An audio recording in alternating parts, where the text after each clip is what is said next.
Pasión de nuestro Señor Jesucristo, según San Mateo.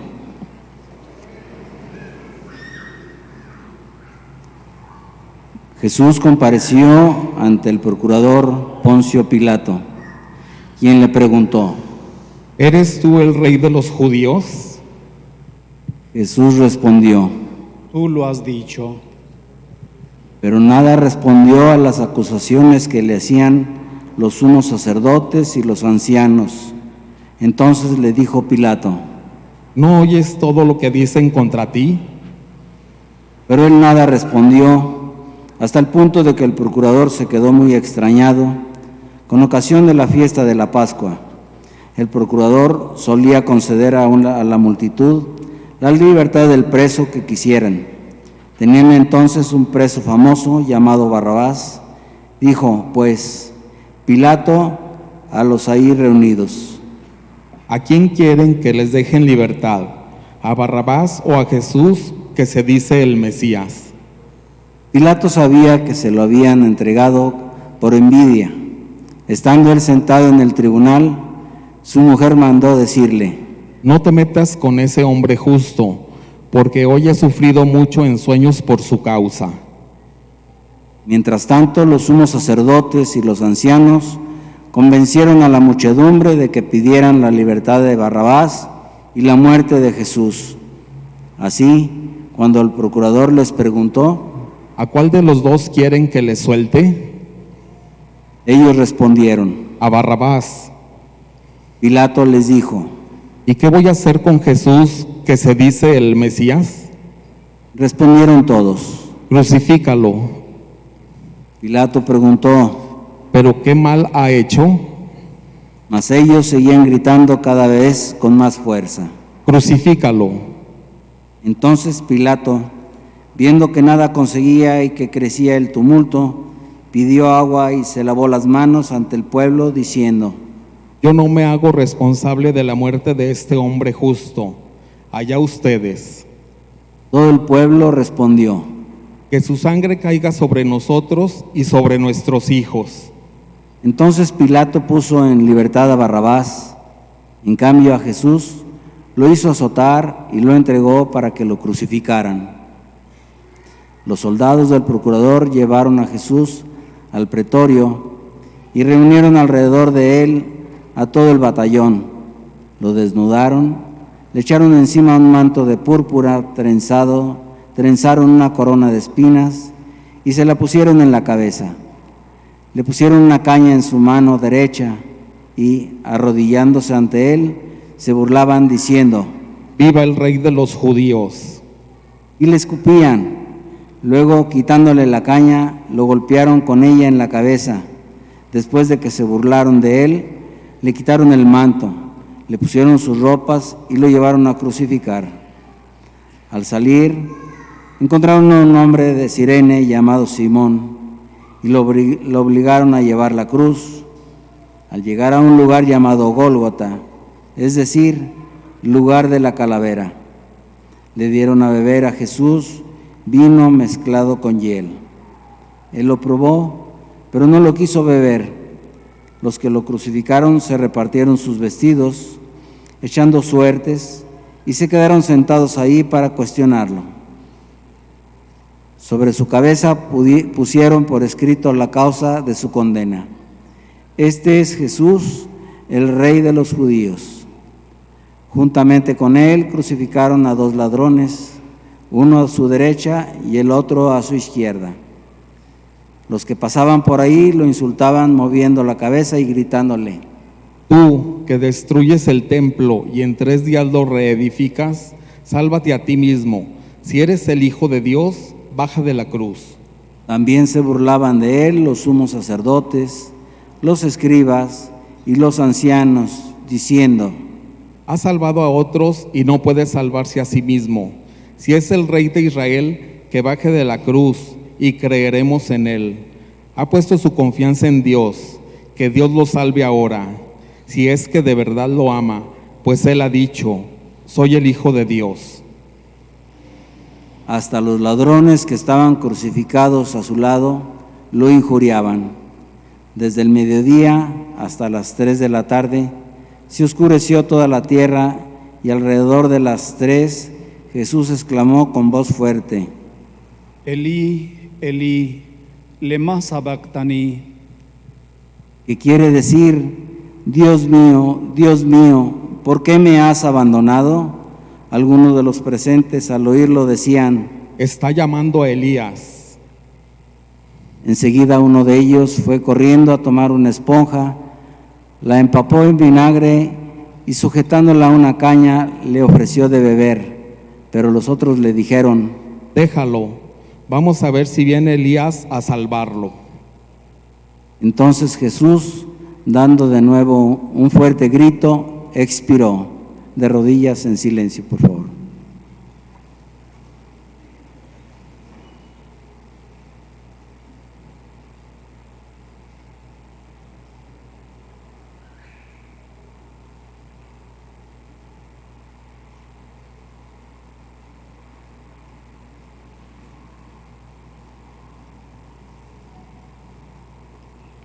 Entonces el velo del templo se rasgó en 2 partes, de arriba a abajo. La tierra tembló y las rocas se partieron. Se abrieron los sepulcros y resucitaron muchos justos que habían muerto. Y después de la resurrección de Jesús, entraron en la ciudad santa y se aparecieron a mucha gente. Por su parte, el oficial y los que estaban con él, cuestionando a Jesús, al ver el terremoto y las cosas que ocurrían, se llenaron de un gran temor y dijeron: verdaderamente este era Hijo de Dios. Palabra del Señor.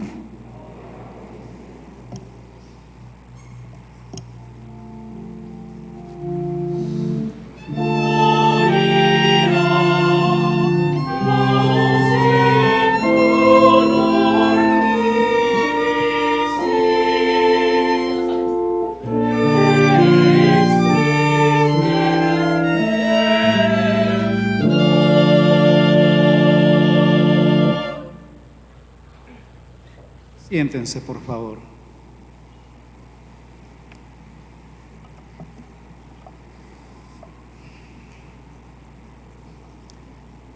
Muy queridos hermanos,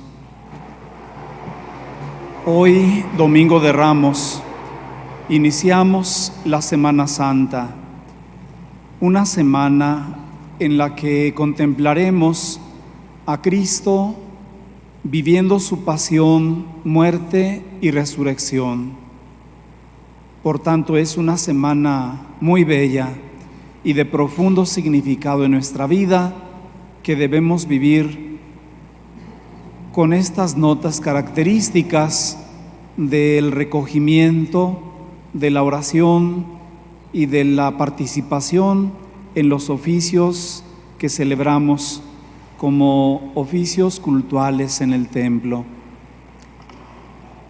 Este día, Domingo de Ramos, tiene un particular significado porque aparece la alegría del pueblo que recibe a Cristo y lo aclama como el Hijo de David. Es que efectivamente hay una historia en este reconocer a Cristo como el descendiente del rey David, porque 1000 años antes,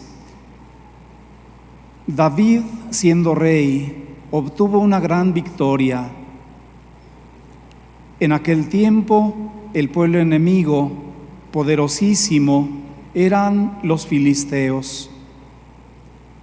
Los filisteos tenían realmente sofocados a todos los pueblos pequeños, entre ellos el pueblo de Israel.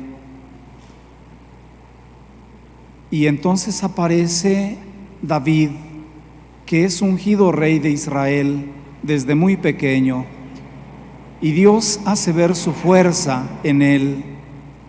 David desde pequeños manifiesta la asistencia de Dios, que lo libra de los enemigos y le hace aparecer con fuerza, con inteligencia, no solamente para conducir a Israel, su pueblo, sino para dominar sobre los enemigos. Bueno, pasaron 1000 años y el pueblo de Israel seguía sufriendo la esclavitud, una esclavitud distinta a la anterior, pero al fin era el estar sometidos a un poder extranjero, así como en otro tiempo eran los filisteos los que dominaban al pueblo de Israel. En tiempos de Jesús eran los romanos. Y entonces el pueblo pedía a Dios su libertad. Había la promesa de un Mesías que vendría a salvarlos. Y cuando Cristo aparece y empieza a dar muchos signos de poder y de liderazgo, entonces el pueblo se llena de alegría. Y aquel domingo, cuando Cristo entra a la ciudad santa de Jerusalén para celebrar la fiesta judía, entonces el pueblo se entrega totalmente a Cristo, reconociéndolo como el Hijo de David, el descendiente de David. ¿Se imaginan que así como David en otro tiempo supo mantener el orden y dar la libertad, también Cristo ahora les devolvería a ellos la paz y les traería libertad? Acabaría con el poder opresor de los romanos.